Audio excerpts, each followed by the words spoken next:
नाज़रीन आदाब, अधूरे ख्वाब की इस खास कड़ी में आप सभी का खैर मकदम है। आज की कड़ी में हम बात कर रहे हैं पूर्वी उत्तर प्रदेश के एक ऐसे जिले की जो अपने आप में इतिहास समेटे हुए था। ये जिला सियासी नजरअंदाजी की वजह से मौजूदा वक्त में काफी पिछड़ गया है। जी हाँ, आज बात हो रही है बस्ती जिले की। बस्ती जिले में कभी गन्ना मिल हुआ करती थी, यहाँ का किसान काफी खुश हुआ करता था और शिक्षण संस्थान भी यहाँ के लोगों को बेहतर तालीम फराहम कराता था। लेकिन मौजूदा वक्त में बस्ती के हालात बहुत ज़्यादा अच्छे दिखाई नहीं देते हैं। हालांकि यहाँ पर अल्पसंख्यक वर्ग का बड़ा तबका रहता है। आइए आज की कड़ी में इस बात को जानने की कोशिश करते हैं, आखिर बस्ती के हालात किस तरह के हैं और यहाँ के हालात को कैसे सुधारा जा सकता है। पेश हमारी खास रिपोर्ट। अधूरे ख्वाब की टीम ने इस बार रुख किया बस्ती जिले का। बस्ती जिला एक मुस्लिम बाहुल क्षेत्र है। बस्ती में मुसलमानों की अच्छी तादाद है, जिसकी वजह से सियासी पार्टियों की नजर इस क्षेत्र पर लगातार बनी रहती है। लेकिन सियासी पार्टियां यहाँ के मुसलमानों को केवल एक वोट बैंक की तरह देखती आईं। उत्तर प्रदेश का बस्ती जिला बहुत पुराना और घनी आबादी वाला क्षेत्र है। 1479 में बस्ती और इसके आसपास के जिले जौनपुर राज्य के शासक ख्वाजा जहान के उत्तराधिकारियों के नियंत्रण में था। बहलुल खान लोधी ने अपने भतीजे काला पहाड़ को इस इलाके का शासन दे दिया था, जिसका मुख्यालय बहराइच को बनाया था, जिसमें बस्ती सहित आसपास के क्षेत्र भी थे। इसी समय के आसपास महात्मा कबीर, प्रसिद्ध कवि और दार्शनिक इस जिले में मगहर में रहते थे। बस्ती में अल्पसंख्यकों की अच्छी तादाद है, लेकिन पिछड़ेपन की वजह से विकास से बहुत दूर रह गए। एक समय था जब बस्ती जिले में बहुत सी चीनी मिलें थीं, लेकिन आज वो सारी मिलें हुकूमत की अनदेखी के चलते बंद हो गईं, जिससे बहुत से लोग बेरोजगार हो गए और रोजगार की तलाश में लोग वहां से पलायन करने लगे। आज बस्ती की ये स्थिति होगी कि बस्ती में सबसे पुरानी मिल जो पूरे ऑल इंडिया में सप्लाई करती थी, चीनी मिल, आज उसकी स्थिति होगी कि वो बंद होगी। ये सारे राजनेताओं के कारण कि आज हम लोग खुद कि जो मजदूर थे, जिसका रोजी रोटी चलती थी, ठेला वाले थे, कुलचा वाले होते, आज उनकी स्थिति ऐसी हो गई है कि अब कहीं भी ये अब सब छोड़ के जिला बाहर जा रहे हैं, प्लान कर रहे हैं, अरब जा रहे हैं, कहीं भी जा रहे हैं, कोई भी रोजी रोटी की नाम ही चीज नहीं रह गई। केंद्र सरकार की कई रिपोर्टों से ये मालूम हुआ कि बस्ती के मुसलमान बहुत पिछड़े हैं। बस्ती में रोजगार के ऐसे कोई साधन नहीं हैं जिससे यहाँ के लोगों के हालात सुधर सकें। यहाँ ज्यादातर लोग अपने हुनर के बल पर अपना कारोबार कर रहे हैं। सरकार की ऐसी कोई व्यवस्था नहीं है जिससे लोगों को रोजगार से जोड़ा जा सके। बस्ती के कई मुसलमान मोहल्ले ऐसे हैं जहाँ गंदगी भरी पड़ी है, सफाई कहीं भी नजर नहीं आती, जिसके चलते यहाँ के लोगों को कई बीमारियों का सामना करना पड़ता है। क्षेत्र में एक सरकारी अस्पताल है जहाँ इलाज के संसाधन तो हैं, लेकिन डॉक्टरों की कमी के चलते लोगों को इसका सही फायदा नहीं पहुँच पाता है। नाली की पूरी पानी रोड पे आ रही है, बच्चे को स्कूल जाने में प्रॉब्लम होती है, जो है नमाज पढ़ने में प्रॉब्लम होती है, छींटा पड़ता है, न रोड सही है, न तार सही है। देख रहे हैं पूरी केबल जो एकदम से वो है, न राशन कार्ड है। बताइए, राशन कार्ड रहेगा तब तो व्यवस्था होगा। रोड सही हो, खंबा सही हो, नाली सही हो, राशन कार्ड होना चाहिए। कुछ नहीं जो था, गरीबों को लाल कार्ड होना चाहिए, तो पीला कार्ड था वो भी खत्म हो चुका है। अस्पताल में लाओ लाल कार्ड लाओ, तो कहाँ से लाल कार्ड लाओ?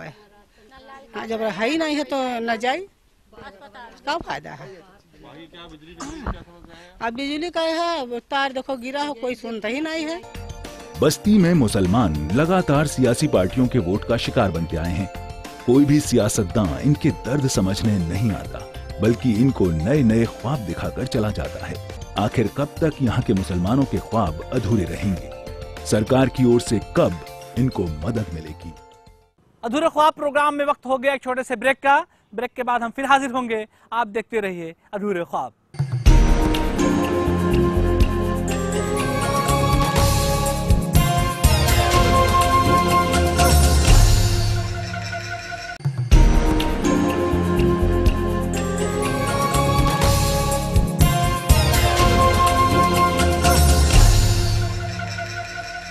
बस्ती जिले का जिक्र हो और बात तालीम की ना हो, ऐसा नहीं हो सकता है।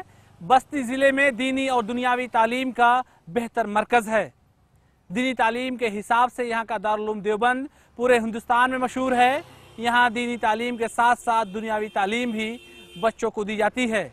लेकिन खैर तालीमी सोसाइटी का नाम अगर ना लें तो कहानी अधूरी सी लगती है। खैर इंटर कॉलेज और खैर रूम के जरिए से यहाँ पर बच्चों को बेहतर तरीके से दुनियावी और दीनी तालीम दी जाती है, लेकिन मौजूदा वक्त में प्रबंध तंत्र की तरफ से लड़ाई की वजह से ये सारे मामलात सही नहीं दिखाई दे रहे हैं। यहाँ पर हालात ऐसे हो गए हैं कि बेहतर पढ़ाई क्या, आपस में ही लोग लगातार लड़ाई लड़ रहे हैं, जिसका खामियाजा यहाँ के अल्पसंख्यक बच्चों को उठाना पड़ रहा है। बस्ती के लोगों में शिक्षा को लेकर काफी जागरूकता है, लेकिन बेरोजगारी के चलते यहाँ के मुसलमान रोजगार की तलाश में दूसरे राज्यों का रुख करने लगे हैं। बस्ती में कई अल्पसंख्यक शिक्षण संस्थान हैं, जिसमें वहाँ का जाना माना कॉलेज है खैर इंटर कॉलेज। कहते हैं एक समय था जब इसी कॉलेज से पढ़कर निकले छात्र देश में कई IAS और IPS जैसे उच्च पदों पर रहे हैं, लेकिन आज ये कॉलेज अपनी बदहाली बयां कर रहा है। कॉलेज प्रबंधन की अंदरूनी लड़ाई की वजह से कॉलेज की हालत दिन ब दिन बदहाल होती जा रही है, जिसका सीधा असर यहाँ पढ़ने वाले छात्रों पर हो रहा है। ये खैर इंडस्ट्रियल इंटर कॉलेज बस्ती का एक जाना माना कॉलेज, माइनॉरिटी इंस्टीट्यूशन है, अल्पसंख्यक संस्था है। यहाँ पर ज़्यादा से ज़्यादा मुस्लिम बच्चे पढ़ते थे, हिंदू बच्चे, दोनों की मिक्स होती। यहाँ से एक लड़के IAS PCS होकर निकले हैं और अच्छी अच्छी पोस्ट पर गए हैं। पर हालात ये हैं कि हमारे कॉलेज में अब जिस स्टाफ जो 50 का था तकरीबन, वो अब आज 15 का बच्चा रिटायर होते जा रहे हैं और अपॉइंटमेंट नहीं हो पा रहा है। सरकार की भी कुछ ऐसी वो है कि जिसके कारण यहाँ कुछ प्रॉब्लम्स हैं इंटरनल, उसको सरकार दूर करे। तो हम लोग चाहते हैं कि कॉलेज की पुरानी प्रतिष्ठा वापस आए और यहाँ से जितने भी बच्चे हैं इनको एजुकेशन के पॉइंट ऑफ यहाँ हॉस्टल भी है और मिनिमम फ़ीस है, जो सरकारी फ़ीस है वही ली जाती है। फिर भी अब बच्चों की तादाद कम हो गई है, कुछ ऐसे कारण हैं जिसकी वजह से, अंग्रेज़ी स्कूलों के खुलने की वजह से, और यहाँ की बच्चों बस एजुकेशनल पॉइंट ऑफ व्यू से बस्ती शहर जो है वो थोड़ा पिछड़ा हुआ माना जाता है। पर लोगों में अवेयरनेस बहुत है। यहाँ से लोग पढ़ लिख के इंटरमीडिएट तक की शिक्षा यहाँ से लेकर Aligarh university, Allahabad university, Lucknow university से जाकर यहाँ के बच्चे अच्छी अच्छी पोस्टों पर गए हैं और देहात से भी बच्चे आते हैं, उनमें भी अवेयरनेस है।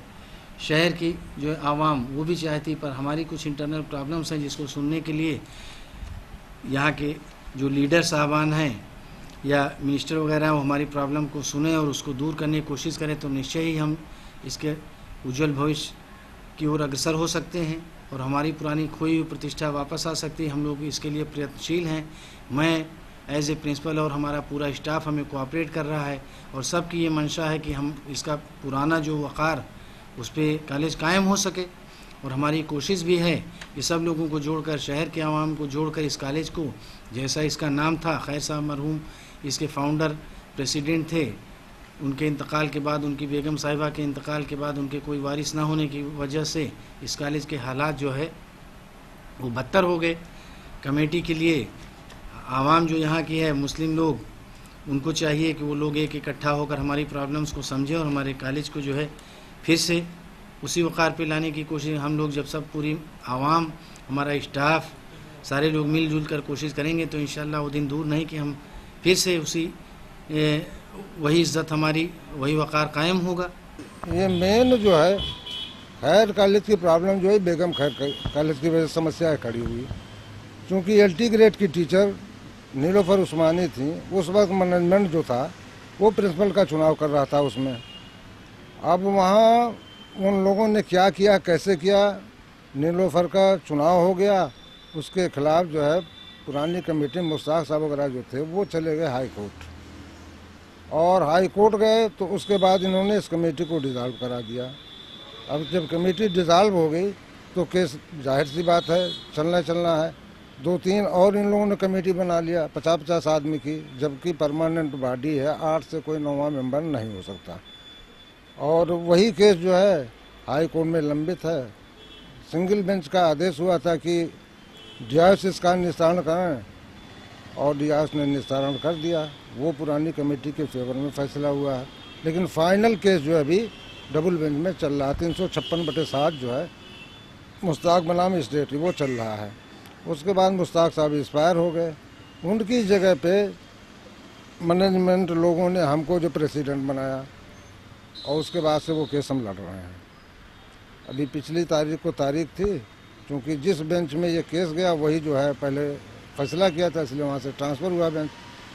अब जो तारीख लगेगी उसी में देखिए क्या होता है, ये है मैटर। बस्ती में मुस्लिम लड़कियों की शिक्षा के प्रति भी लोग अब पहले से ज्यादा जागरूक हैं। इंटरमीडिएट तक पढ़ाई के लिए यहाँ पर लड़कियों के लिए एक माइनॉरिटीज कॉलेज है, लेकिन हायर एजुकेशन के लिए आज भी इनको बस्ती से बाहर जाना पड़ता है। वहीं स्कूल में आने वाली स्कॉलरशिप जैसी सुविधा भी इनको मिलती है, लेकिन स्कॉलरशिप समय पर न आने से छात्रों को काफी परेशानी होती है। लैपटॉप वितरण का था, उसका एक क्राइटेरिया था, मेरिट से दिया जा रहा था। कन्या विद्याधन मेरिट से दिया जाता, उसमें जो लड़कियां मेरिट में आती हैं उनको लाभ होता है, मगर पढ़ो बेटियां और जो सिर्फ मुसलमान के लिए, उसमें इस कॉलेज की बहुत सारी लड़कियां, 300 लड़कियों को लैपटॉप दिया गया। और एक साल से पहले था तो सभी लड़कियां जो इंटरमीडिएट पास थी उनको लैपटॉप दिया गया था।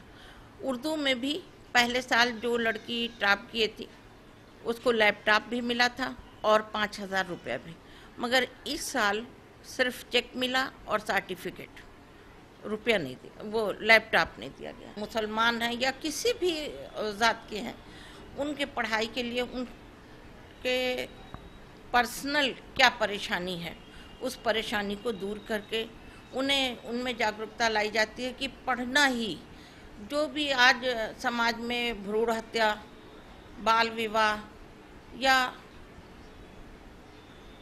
लड़कियों की सुरक्षा व्यवस्था, ये तभी दूर होगी जब लड़कियां पढ़ के अपने पैरों पे खड़ी होंगी। पिछड़ापन शिक्षा ना होने की वजह से ही आता है। जब शिक्षा रहती है तो अवेयरनेस नहीं होती है, बहुत सारी चीज़ों को बच्चे या उनके गार्जियन समझ नहीं पाते हैं। अगर उनको अवेयरनेस प्रोग्राम सरकार समय समय पर चलाती रहती है, कैंपेन्स होती रहती हैं, रैलियाँ निकाली जाती हैं, उनको अवेयर कराया जाता है, तो इस तरीके से अगर वो अवेयर होते हैं और स्कूल आना शुरू करते हैं तो बहुत सारी नई चीज़ें स्कूल में भी उनको बताई जाती हैं। एकेडमिक्स के साथ साथ और बहुत सारे एक्टिविटीज़ हैं जिनमें बच्चों का कॉन्फिडेंस बूस्ट करने की कोशिश हम लोग करते हैं, उनको सरकारी स्कीम्स के साथ जोड़ते हैं, जिससे उन्हें अक्सर व बेशतर फ़ायदा भी मिलता है। बहुत सारे हमारे बच्चे जो हैं BPL कार्ड धारक होते हैं, तो उनको तरह तरह की स्कीम्स के ज़रिए फ़ायदा मिलता है। तो इस तरीके से वो इकोनॉमिकली भी थोड़ा सा आगे बढ़ते हैं और एकेडमिक्स के ज़रिए भी थोड़ा आगे बढ़ते हैं। अधूरे ख्वाब प्रोग्राम में वक्त हो गया कि और छोटे से ब्रेक का। ब्रेक के बाद हम फिर हाजिर होंगे। आप देखते रहिए अधूरे ख्वाब।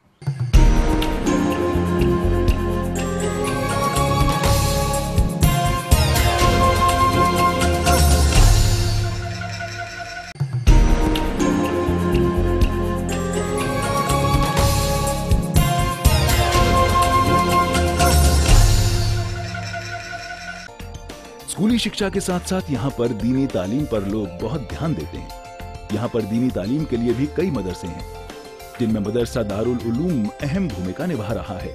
मदरसा दारुल उलूम बिना सरकारी मदद के बस्ती के साथ साथ कई राज्यों के छात्रों को अच्छी तालीम दे रहा है। कि दारुल उलूम अल इस्लामिया बस्ती का क़याम 1980 में हुआ है और इससे पहले हमारे हिंदुस्तान के अंदर बहुत सारे अरबी मदारिस चल रहे हैं, बड़े बड़े छोटे छोटे सब हैं। उनके लिए हमारे बुज़ुर्गों ने एक उसूल बतलाया था। उसूल ये था कि ये उसूल हश्तगाना हज़रत मौलाना मोहम्मद कासिम साहब ने मुरत्तब किए थे कि अरबी मदारिस जब तक अवामी चंदे की बुनियाद पर चलते रहेंगे खुदा के भरोसे पर, उस वक्त तक इनकी मदद होती रहेगी और तालीम व तरबियत बच्चों की सही होगी। और जब किसी आमदनी के ऊपर भरोसा इसका कर लिया जाएगा तो इसकी तालीम मुख्तल हो जाएगी और कमज़ोर पड़ जाएगी और बहुत सारे लोग तालीम से महरूम रह जाएंगे। इस वजह से उस वक्त हमारे सामने भी यहाँ बस्ती के एक सिद्दीकी साहब थे जो इलाहाबाद बोर्ड से मुताल्लिक़ थे। वो बार बार आए और उन्होंने पेशकश की कि इस मदरसे को शामिल कर दिया जाए, लेकिन हमारे बुज़ुर्गों की तालीम या मदरसे के बानी हज़रत मौलाना मोहम्मद बाक़िर साहब मरहूम, उनकी भी ताकीद थी और इस मदरसे के जनरल सेक्रेटरी जो अभी तक मौजूद हैं हज़रत मौलाना ज़हीर अहमद साहब, ज़हीर अनवार साहब, उनकी भी ताकीद यही थी कि नहीं, हमारे अरबी मदारिस और ये दीनी मदारिस जो है वो हुकूमत से किसी तरह का ताउन लिए बग़ैर हम इसको जारी रखना चाहते हैं, जो आवामी चंदे की बुनियाद पर होगी। और इसके लिए बड़े अंदेशे थे मुस्तक़बिल में और उन अंदेशों को हमने सही पाया भी। और अंदेशे ये थे कि जब हुकूमत ताउन के एतबार से या माली इमदाद के एतबार से दखिल होगी तो कहीं हमारे निसाब तालीम के अंदर भी ना दखिल हो जाए। चुनांचे आज देखा जा रहा है इस 37-38 सालों के अंदर कि निसाब तालीम के अंदर बहुत काफ़ी तब्दीली आ गई, जिसकी वजह से दिल और दिमाग मुतासिर हो करके हमारा ये मुस्लिम मुआशरा दूसरे मुआशरे में तब्दील हो जाएगा।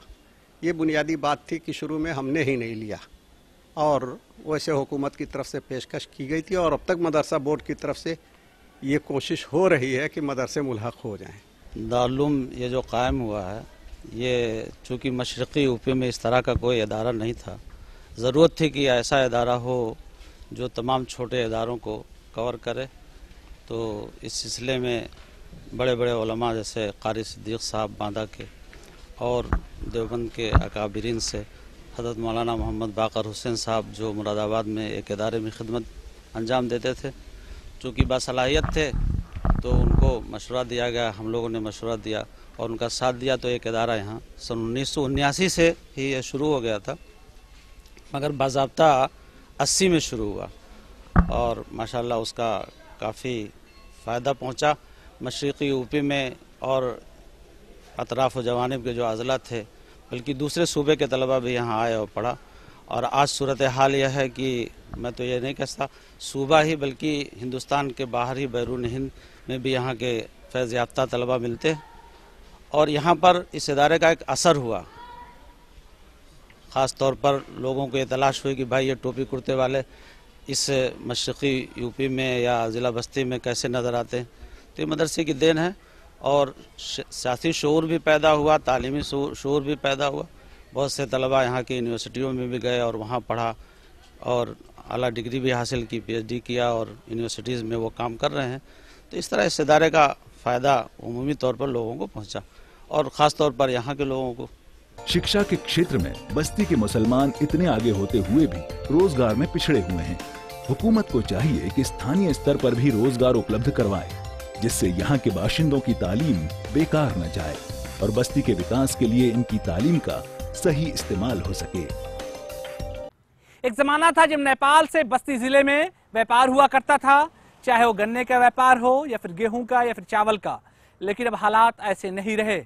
उत्तर प्रदेश के तमाम जिलों को लेकर के अधूरे ख्वाब की टीम ने अपनी रिपोर्टें आप दर्शकों तक पहुंचाई हैं, लेकिन तमाम जगहों पर मुसलमान हाथ के हुनर के बल पर अपनी जिंदगियां बेहतर तरीके से चलाने की कोशिश कर रहा है, लेकिन बस्ती जिले में इस चीज़ की बेहद कमी है। यहाँ पर उद्योग धंधे बिल्कुल नहीं हैं, साथ ही यहाँ पर लोग अपने हाथों के हुनर के बल पर भी कोई काम नहीं कर पाते हैं। सरकार को चाहिए कि इस पूरे इलाके को इकोनॉमिक जोन घोषित करके यहाँ पर रोजगार से लोगों को जोड़े, ताकि और लोगों के साथ साथ यहाँ के अल्पसंख्यक वर्ग का भी अधूरे ख्वाब पूरे हो पाएं। आज के लिए बस इतना ही। हमें हमारी पूरी टीम को दीजिए याद, अगले हफ्ते फिर मुलाकात होगी मुसलमानों से जुड़े हुए किसी और मुद्दे के साथ।